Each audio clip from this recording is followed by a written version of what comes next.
But first today, a terrorist attack on a Texas city. That's what state troopers and federal agents want to be prepared to counter. They have a 3-day anti-terrorism exercise underway this week in 4 Texas cities, including San Antonio.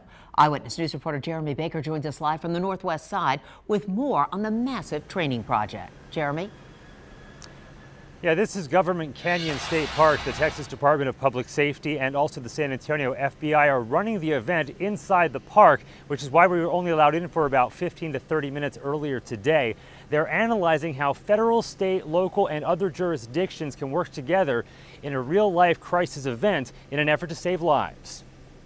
The idea behind him is to get a real-world event of a terrorism nature where you get an initial notification, a response, and a joint collaboration between partner law enforcement agencies and emergency responders. More than 250 individuals responding to events they hope will never happen anytime soon in South Central Texas. They're basically terrorism-type events, mass shooting events type of things where you have casualties, mass casualties, initial responses of various agencies come into play on there to kind of determine the best course of action on there. A number of local agencies, including the San Antonio Police Department, the Fire Department, Bexar County Sheriff, emergency management members of the private sector, and HEB, all taking part. We have an area out there that's got a scenario that's been placed out there for responders to arrive at, so they're making an initial assessment of what the response scene is. Communication in these situations is key to solving them with the best possible outcome and lowest loss of life.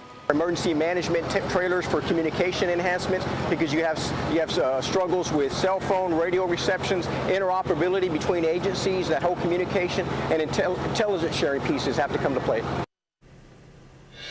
Now, this exercise will go on through tomorrow across the state and wrap up here right around 5 o'clock, so people in this area should not be alarmed if they see other first responders or a large amount of first responders and also helicopters until then. Live from Government Canyon State Park, Jeremy Baker, KENS 5 Eyewitness News.